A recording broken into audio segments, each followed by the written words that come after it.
we're joined now by Tim Ballard. He is a filmmaker you might recognize from The Sound of Freedom and also his amazing work of saving countless children. Tim, thank you for joining us here on The Right Side of History. Can you tell us about your new documentary film that is truly the hidden war on children being trafficked across the world? Yeah, thank you so much. Yeah, people saw Sound of Freedom, which is, based on a true story with actors. Hidden Wars, the next installment. It runs like a movie. It's being billed as a feature film, but it is a docu-film. It's real. It's all real footage. We went into Ukraine when the war began to rescue children, and we found a trafficking network that was spread across the world, born in Western Europe, and ultimately trying to recruit kids out of Ukraine to put them in their sex markets in Latin America. So the film covers the span of the earth. We run through 6 countries, 3 continents, and take down an entire trafficking ring in about 4 months. So it's pretty exciting docu-film. Can it be something that is very similar to The Sound of Freedom, where you'll be on the front of your seat, kind of really looking at this saying it's hard to believe just the evils and the atrocities that happen worldwide? I'd say even more so than Sound of Freedom, you'll be on the edge of your seat because it's real. You just mentioned the lawfare from Trump. That's my story for the last 2 years. That's coming out, and that's going to be Sound of Freedom too. Because I say this to tell you, this is the film they didn't want you to see. I got accused of being, after Sound of Freedom was such a light exposing darkness, we got destroyed, hit by everybody, people inside my church, deep state, around the world, and they thought they were going to win, but we won. Many of them are going to jail now. That's going to be a whole nother story, like I said. But all this to say, this is the film they didn't want you to see, because they no longer have the excuse, like they did with Sound of Freedom, saying, oh, it's fiction, it's Jim Caviezel, it's actors. Well, fine, we'll show you something completely real that you no longer have an excuse to. You have to confront this. And this is going to be the declaration of war against traffickers and those that cover for traffickers inside church and state. Yes, and explain that for us as well, because we've seen with NGOs or certain denominations, we saw what happened in some elements of the Mormon Church, as you mentioned, just this almost fake news story or an attempt to discredit you and the great work you've done for now years and years to save countless lives. Yeah, they championed me when it was, for their good. And I don't call out the church in general. This is a deep state within, and they know I got them.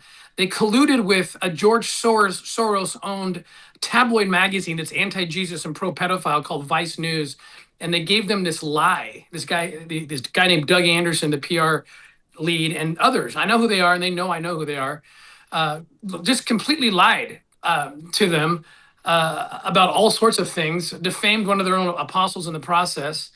And said I never did projects with the church. I published books with the church, $4 million worth.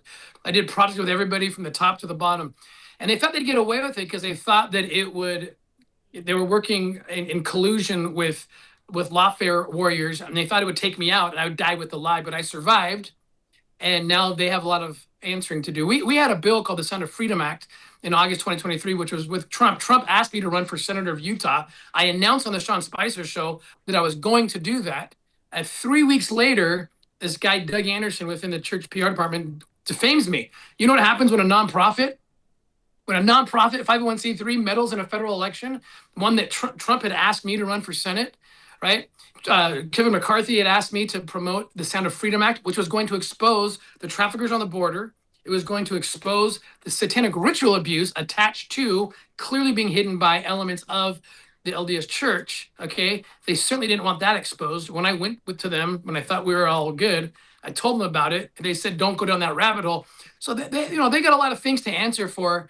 Most significantly, the fact that what they did looks like conspiracy against the U.S. Congress by, one, meddling in a federal election, and two, allegedly conspiring against the Sound of Freedom Act, which is conspiring against U.S. Congress and the children of this world.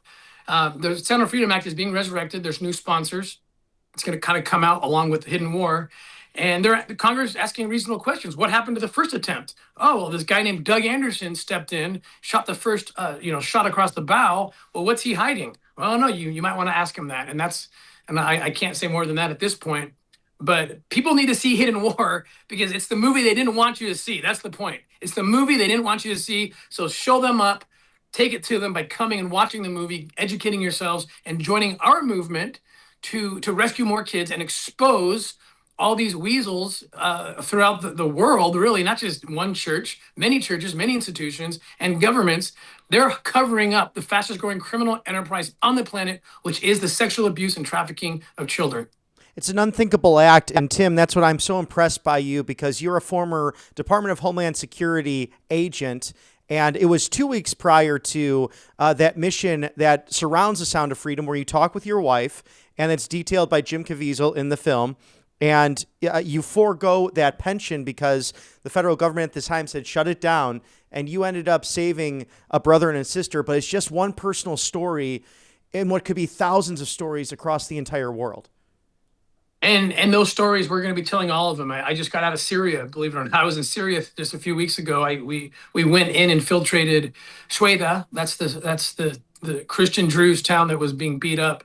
We snuck in through ISIS, got the criminal evidence we needed, delivered it to the U.S. government, working with Ambassador Huckabee very closely and the administration. They got the evidence they needed to prove the war crimes. And then a week later, Trump came out just last week and announced they're going to be sending aid into Shueda. He just announced they're going to go in to help these Christians in Nigeria. I'm so grateful to President Trump for doing what he's doing right now. He's taking it to ISIS. He's liberating the captive. It's wonderful to see. And can you break it down for us, Tim? What are these networks and these evildoers? Is it a mix of the Islamism we see? Is it a mix of a different ideology or thought, or do you just simply people, gangs and networks who are harming children for a profit? Well, look, I see things very much through spiritual eyes. It's all of the above, but I see things through spiritual eyes. Okay, and bottom line is the devil's real. Okay, and the devil has wanted to sit in God's throne forever. He can't do that, so he punches the thing closest he can to God, which is those made in His image. The strongest demographic of those are children. So there's been a war on children for a long, long time, and it manifests through political Islam, through the left. This bizarre collusion between the leftists and political Islam, right? But really, you can go into any ideology, whatever the uniform is, from Nazism to Stalinism to Maoism, they all abuse children. Political Islam, forefront in that. They abuse children, okay? They use their own ancient text scriptures to justify it. The Prophet Muhammad did marry a 6-year-old and consummated at 9. Her name is Aisha. It's all in their text. They believe it. And so they're justified in their minds to do it. And they're bringing it to Europe. They've taken Africa. They've taken the Middle East. They're bringing it to Europe, almost got UK, they got Austria. And they're trying to take it to America now.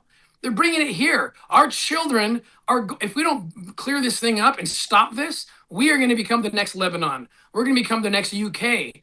And it's a combination of all the isms. Again, if you see it spiritually, it's Marxism connected with political Islam, with leftism, with wokeism, with what I call lukewarmism. Those are the people that use Jesus's name to participate in conspiracy. And so it's a mass battle. General Michael Flynn's a good friend of mine. He got hit by the same wave at the same time. He's exposing this like mad. And so we're working close together, him and I. And we're in World War III. Honestly, we're there. We just can't see it because it's so sneaky this time. But it could turn kinetic real quick. Oh, you're hitting it right on the head. That unholy triumvirate of communism, Islamism, and that secular humanist thought, the globalism, and with all the isms combined. And sadly, we see some of that ideology that might dominate New York City tomorrow on Election Day. Now, Tim, can you break down for us, is at one point trafficking, human trafficking, whether in labor or sex trafficking, especially with an open border with children, America was the biggest consumer of it, which is just, it makes my blood boil. Is that still the case? And how can the average American make a difference in their community, especially the men of America, to stand up and say enough of this and protect our children? It is unfortunately the case for decades, forever, really. We've been the largest consumers of child rape videos, okay? Child sex tourists. As an agent, I was assigned to track down Americans who were overseas engaging in sex with children. But all that even amplified between 2020 and 2024, when Biden and Kamala became truly the biggest traffickers in the world history, truly, and maybe they won't get their dues until they cross over to the other side, but they knew damn well what they were doing by opening that border. Okay, for political gain, hoping that these immigrants would vote Democrat, as Kamala's hopping around from state to state, right, trying to change no voter ID laws. They did that at a consequence of traffickers being able to bring in what we believe is over 400,000 children into this most dangerous sex market. They're still here, by the way. We're working with the administration right now, General Flynn's part of that, to come up with a plan to recover them. I mean, and so since that time, whatever the demand was in the U.S., it's now through the roof, because the Americans, pedophiles, no longer had to travel to get the kids. The kids were delivered to their doors by the child trafficking delivery service we can call Biden's HHS. That's how gross this is. I think it's one of the worst things, maybe the worst thing since the transatlantic slave trade in the 18th, 19th century. It's that bad, and the world just hasn't seen it yet. The Sound of Freedom Act of 2023 was supposed to expose that, okay, until Doug Anderson and his cabal in this element inside my own church attacked it, and Congress knows that. Okay, so they've got the blood of children on their hands like you can't believe, and they use the name of Jesus to do it. So eternally, this is grave, very grave. And to your point, Tim, I saw it when I was up in Anchorage, Alaska, covering the local news. And then I had the privilege of working for the former mayor up there, who took on trafficking directly, because it was South American children, even some America Samoans. So it was American citizens and international citizens coming into Anchorage legally, but through a major port. And the FBI was on the ground, DHS, to make sure it did not happen. And we were very aware of those who would pretend to be passengers to watch for this behavior and try to save kids coming in, because he said it wasn't the slums or Anchorage or the bad part of town per se. It was those $1 million plus mansions up in the hills. And you could hear a pin drop at his state of the municipality way back in 2021. I can tell you that per capita, Alaska is the worst in the United States. Has been it's because it's so easy. Right. There's lots of land. It's easy to move people. The child sex abuse material, the child rape videos, huge up there. It's insane. Yeah, Alaska needs some help, and there's great people up there who are including the Attorney General, who know it, and they're doing all they can. No question about it. And we know the wolves are in sheep's clothing, sometimes the NGOs and sometimes, sadly, within the churches. How, again, can the average American citizen help to get this message out that, I mean, you are opening so many eyes to what's happening, not only domestically, but internationally. But again, like because it's in everyone's community. It could be the person, it could be your neighbor down the street involved in this network. That's what's so disturbing about it. Well, yeah, when your church leaders are the ones covering up the most severe sex abuse, we got a problem in the world, in the country.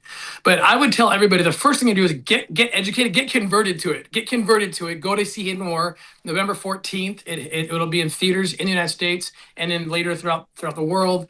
Go watch it. Be inspired as to what you can do. We have a foundation called the Tim Ballard Foundation, tbfrescue.org, where you can learn more at that point what it is you want to do, what you can do. And at that point, we'll start recruiting people. But everyone should go to the theaters.